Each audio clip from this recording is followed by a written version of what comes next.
Okay बच्चों, एक बार फिर से आपका स्वागत है हमारे YouTube channel math base builder में।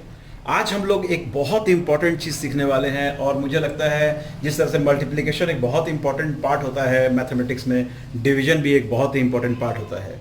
तो इससे पहले कि मैं आपको डिवाइड सिखाऊं, मैं आपसे कुछ स्पेशल आपको कुछ बताना चाहता हूं। आप पहले इसको समझिए अच्छे से ताकि आपको डिवीजन समझने में आसानी हो। जब हम लिखते हैं दोस्तों 6x³ आपको पता है इसका मतलब क्या होता है? इसका बेसिक मतलब यह होता है कि 6 into x into x into x into y into y. 6 और 3x मल्टीप्लाई में 2y मल्टीप्लाई में, ये इसका ब्रेकअप होता है। इसको हम कह सकते हैं ब्रेकअप। इसको अगर आप समझेंगे ना तो आपको जब कॉमन मैं पढ़ाऊंगा कॉमन कैसे लेते हैं उसमें भी आपको बहुत हेल्प होगा। फिलहाल आप इसको डिवीजन में समझ सकते हैं कि अगर इस तरह से है तो इसको हम लिख सकते हैं 6x into x into x into y into y. अब फॉर एग्जाम्पल इसके नीचे डिवीजन में ही मैंने आपको बताया कि 3x² y² है। तो अब आप सोचिए x² का मतलब क्या होगा? फिर 3 इंटू एक्स और फिर होगा y इंटू वाई। तो यहां पर भी 2x है कहीं ना कहीं। तो हम अगर इस चीज को चलिए इसको ऐसा करते हैं कि इसको मैं जरा सुधार देता हूं। इसको ऐसे लिख सकते हैं हम लोग 3 into x into y into y. अब देखिए एक अच्छा चीज क्या है, यहां पे सारे मल्टीप्लाई है, यहां पे सारे मल्टीप्लाई हैं। जब ये ऐसा हो तभी हम इसको काट सकते हैं। कैसे? 3 को हम 6 से काट सकते हैं 2 बार में। x कट जाएगा, x कट जाएगा, एक y कट जाएगा, एक y कट जाएगा। तो अब देखिए नीचे में कुछ नहीं बचता है, ऊपर में हमारे पास 2 बचता है, x बचता है और कुछ नहीं बचता है। तो इसका आंसर आएगा 2x। अब इस चीज को, इसी सवाल को मैं आपको फिर से बना के दिखाऊंगा बिना ब्रेकअप किए ताकि आप इसको समझ सके। देखिए अभी वही सवाल दोबारा हमारे पास आ गया है 6x³ और नीचे है 3x²y²। अभी क्या है कि ब्रेकअप हम हमेशा नहीं कर सकते हैं क्योंकि वो काफी लंबा प्रोसेस हो जाएगा और आपका कॉपी बिल्कुल भर जाएगा। तो आपको शॉर्ट में कैसे करना है, नंबर को आप नंबर से काट सकते हैं। ठीक है, यहाँ पे 2x है, यहाँ पे 3x है। तो इसका जो 2x है इसके 3 में से 2 को काट देगा तो इसमें से x बचना चाहिए मेरे पास। 3 में 1 बच जाएगा, 2 कट जाएगा। यहाँ 2y² है, यहाँ 2y² है, ये भी कट जाएगा। तो हमारे पास बचेगा 2x।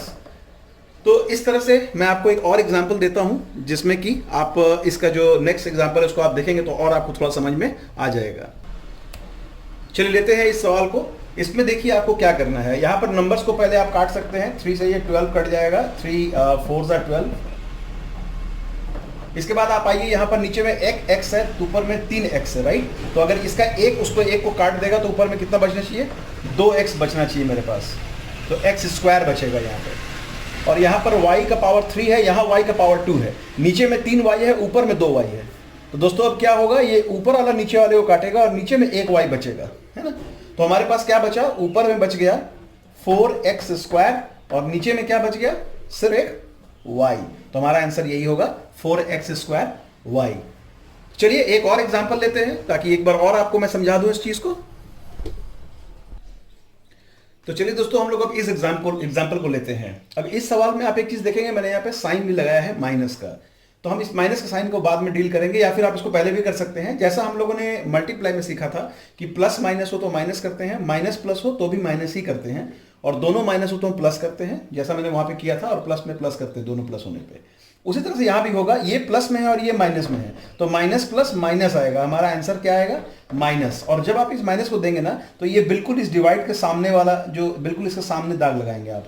अब ये ऊपर है, अगर ये ऊपर हो या नीचे हो, कहीं पे भी हो, जब आप आंसर लिखेंगे तो आप इस डिवाइड के बिल्कुल सामने इस माइनस साइन को लगाएंगे। ठीक है, माइनस साइन यहाँ लगेगा और इसको आप काटेंगे। 5 का टेबल पे ये 3 बार कटेगा, ये 4 बार में कट जाएगा। यहाँ पर आप बताइए कौन सा किसको काट सकता है? नीचे 3x है, ऊपर 5x है। तो इसका 3x इसके 3 को काट देगा तो ऊपर में 2x बचेगा। यहाँ पर 3 ऊपर है, y 5 नीचे है, तो इसका 3 इसके 3 को काटेगा तो यहाँ पे 2 बचेगा, है ना। तो आप देखिएगा आंसर क्या आएगा। ऊपर में आएगा 4x, 4 और x 4x, नीचे आएगा 3 और y², तो 3y²। तो इस प्रकार से दोस्तों इसका आंसर जब हम लिखेंगे तो ये माइनस का साइन बिल्कुल यहाँ पे होना चाहिए सीधे में। ठीक है, इसका मतलब ये पूरा का पूरा जो है ये माइनस में आ गया। अभी ब्रैकेट को मैं आपको बाद में समझा दूंगा। यहां पर दोस्तों सिर्फ एक चीज है कि यहाँ पे 4x² हमारे पास है ना, तो हमें यहाँ पे स्क्वायर लगाना पड़ेगा। तो ये 4x² y 3y² हो जाएगा। चलिए आगे बढ़ते हैं। तो अब आइए, अब हम लोग क्या करेंगे दोस्तों, अब हम सीखेंगे प्लस माइनस को कैसे कैसे हम हैंडल करते हैं डिवीजन के वक्त। पहला चीज आप ये देखेंगे, ये दोनों ही प्लस में है तो हमारा आंसर प्लस में आएगा, तो प्लस का साइन देने की जरूरत हमें नहीं होता है। अब आप इस x को इससे काटेंगे तो यहाँ पर ऊपर में एक x बचेगा, क्योंकि ऊपर में 2x है, नीचे में एक x है। इस y को इस y से काटेंगे, यहाँ 2y है या एक y है, तो यहाँ भी एक y बचेगा और यहाँ पे 3 बचेगा, तो हमारा आंसर आएगा 3xy, और ये किस में आएगा, प्लस में आएगा, है ना। इसमें देखेंगे दोनों माइनस है, तो माइनस माइनस हमेशा प्लस होता है। आप चाहे तो इसको माइनस को इस तरह से काट भी सकते हैं, बट ना भी काटे तो चलेगा, कोई दिक्कत नहीं है। माइनस माइनस प्लस होता है तो आंसर प्लस में होगा। इसको आप काट लीजिए, 2 3 जा 6, इसको आप काट दीजिए, यहाँ 2x है, यहाँ 3x है, तो ये जब कटेगा तो ऊपर में एक x बचना चाहिए, यहाँ एक y है, नीचे 2y है, तो ये जब कटेगा तो नीचे में एक y बचना चाहिए, राइट। तो हमारा आंसर क्या आएगा, प्लस में आएगा 3x, ऊपर में 3x, नीचे में y। तो ये हम लोगों ने देख लिया प्लस प्लस और माइनस माइनस का एग्जाम्पल। अब हम आपको बताएंगे प्लस माइनस का एग्जाम्पल कैसे बनाते हैं। अब इस सवाल को आप देखें दोस्तों, यहां पर क्या है, ऊपर में प्लस है, नीचे में माइनस है, तो प्लस माइनस हो या माइनस प्लस हो, आंसर किस में आएगा, माइनस में आएगा। तो हमारा आंसर होगा माइनस, फिर हम डिवीजन का साइन दे देंगे और यहाँ पे काट लेंगे जिसको काटना। नंबर हमारा कटेगा नहीं, ये x हमारा कट जाएगा, यहाँ पे x बचेगा, ये y हमारा कट जाएगा, 2 है, ऊपर में 3 है, तो यहाँ पर 1 बचना चाहिए। तो आंसर हमारे पास आएगा इसका 3xy, ऊपर में 3xy, नीचे में बचा सिर्फ 2। ये माइनस भले नीचे था लेकिन इसको हम बीच में लिखेंगे अब। और इसी आंसर को आप अगर अच्छे से लिखना चाहें तो आप इसको ऐसे में लिख सकते हैं, -3/2 नंबर को आप अलग कर ले और xy को आप बीच में लिख दें, ऐसा भी लिखा जा सकता है। यहां पर इसका मतलब ये होता है कि 3xy/2, यहाँ xy के नीचे कुछ नहीं है, इसका मतलब नीचे में इसका 1 है। तो देखिए, अच्छा तरीका लिखने का ये होता है कि नंबर्स को आप हमेशा अलग लिखें और वेरिएबल्स को आप हमेशा अलग लिखें, है ना। वेरिएबल्स मतलब x, y, a, b, c, d जो भी हो। तो चलिए इस सवाल को सॉल्व करते हैं। उसी तरह से यहाँ पर अगर आप देखेंगे नंबर कटेगा नहीं, तो हमारा आंसर क्या आना चाहिए, हमारा आंसर माइनस में आएगा, और माइनस में हम कौन सा नंबर डालेंगे, -5/3। और अब आप वेरिएबल काट ले, ये कट जाएगा, ऊपर 3 नीचे 3, नीचे 7y है, ऊपर 2 है, तो जब ये कटेगा तो नीचे में 5 बचेगा। तो हमारा यहाँ नीचे में 5 बचा नहीं, तो हम यहाँ पे इसको ऐसे लिख सकते हैं, इस नीचे वाले जो 3 है इसके साथ हम इसको जोड़ देंगे। इस y⁵ को आप बीच में, जैसे यहाँ मैंने लिखा था बीच में, ऐसा नहीं लिख सकते हैं, क्योंकि ये y⁵ कहाँ पे है, नीचे में है। अगर ये ऊपर में होता तो आप इसको सीधा सीधे लिख सकते थे, क्योंकि जब कुछ ऊपर होता है तो हमें नीचे में 1 हम मान के चलते हैं, लेकिन अगर ऊपर 1 होता है तो हमें इसको लिखने की जरूरत होती है। या इसी चीज को आप ऐसे भी लिख सकते हैं, -5/3, रुकिए यहाँ शायद दिखेगा नहीं आपको, यहाँ देख लेते हैं, -5/3, और ये जो है यहाँ पर क्या है, 1 है ऊपर में और नीचे में y⁵ है, तो हम इसको लिख सकते हैं into 1/y⁵, ऐसे भी लिखा जा सकता है। तो ये है दोस्तों डिवीजन। अब डिवीजन में थोड़ा सा हम टेक्निकली चेंज करेंगे, इसको थोड़ा सा टफ डिवीजन की ओर बढ़ेंगे, ताकि आपको जो सवाल में पूछा जाता है वहाँ पे आप फंसते हैं वो आपको समझ में आ जाएगा। ओके बच्चों, इस एग्जाम्पल को आप बहुत ध्यान से देखेंगे, ये बहुत ही अच्छा एग्जाम्पल है। इसमें क्या है कि 9x² y² + 6x³ y³, नीचे में है डिवीजन में 3xy², राइट। तो अभी अगर आप देखें तो 3 से 9 भी कटता है, 3 से 6 भी कटता है, लेकिन हम इसे काट नहीं सकते हैं। कारण क्या है, बीच में यहाँ पर क्या है, प्लस है। अगर ये अकेले होता तो कटता, ये अकेले होता तो कट जाता, लेकिन ये अकेले नहीं है, ये दोनों एक साथ आपस में ऐड किया हुआ है, राइट।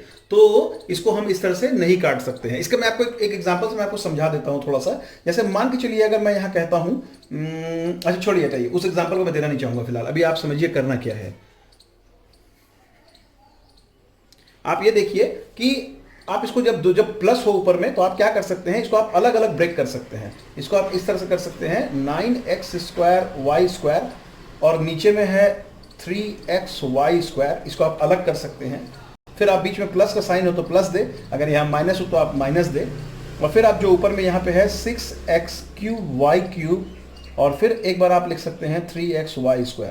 कहने का मतलब आप इसको इससे अलग डिवाइड कर सकते हैं, इसको अलग डिवाइड कर सकते हैं, और बीच में प्लस का साइन दे सकते हैं। तो अगर अब आप इसको सॉल्व करना चाहें तो आप कर सकते हैं। 3 3 = 9, x से ये कट जाएगा, x बचेगा, y² पूरा ही कट जाएगा, तो यहाँ बचेगा हमारे पास 3x, प्लस यहाँ पे अगर मैं आऊँ तो 3 2 = 6, x का ये कटेगा तो 2 बचेगा पावर, और यहाँ पे y का भी अगर ये कटेगा तो एक y बच जाएगा, तो मेरे पास बचेगा 2x² y। अब आप देखिए, इसको आप ऐड कर सकते हैं क्या, नहीं, क्योंकि ये वेरिएबल x है और ये वेरिएबल x स्क्वायर y है, तो अगर इसको हम ऐड नहीं कर सकते हैं तो यही हमारा फाइनल आंसर हो जाएगा, है ना। तो इस तरह से अगर डिवीजन में ऐसा कुछ क्वेश्चन आए जहां ऊपर में प्लस हो या माइनस हो, तो आप उसको अलग अलग डिवाइड करके फिर आप आंसर ला सकते हैं। और एक चीज ध्यान देना है कि जब आप यहां पहुंच जाएं तो यहां पर अगर ये दोनों वेरिएबल सेम हो, जैसे मान लीजिए यहां कट करके यहां भी 3x आ गया और यहां भी कट करके 7x आ गया, तो फिर आप उसको दोबारा ऐड भी कर सकते हैं क्योंकि सेम वेरिएबल ऐड हो जाता है। तो चलिए दोस्तों, यही है डिवीजन का आपका स्पेशल, जो मैंने जितनी भी चीज़ें होती है मैंने समझा दिया आपको। अब मैं आपको होमवर्क दे देता हूं, आप होमवर्क बनाइए और धीरे धीरे आप देखेंगे आपको मैथ्स अच्छा लगने लगेगा, बहुत ज़्यादा कोई परेशानी नहीं होगी आपको। तो चलिए बढ़ते हैं होमवर्क की ओर। और एक चीज़ मैं आपको जरूर कहना चाहूँगा कि अगर आपको पढ़ाई समझ में आ रही है, अगर आपको अच्छा लग रहा है पढ़ने में, अगर आपको मज़ा आ रहा है, इंटरेस्ट आ रहा है, तो कृपया अपने दोस्तों को भी आप मोटिवेट करें, क्योंकि मैंने पर्सनली फील किया है कि बहुत सारे लोगों को ये सब छोटे छोटे चीज़ करना नहीं आता है और बहुत बच्चे इसमें बहुत परेशान होते हैं।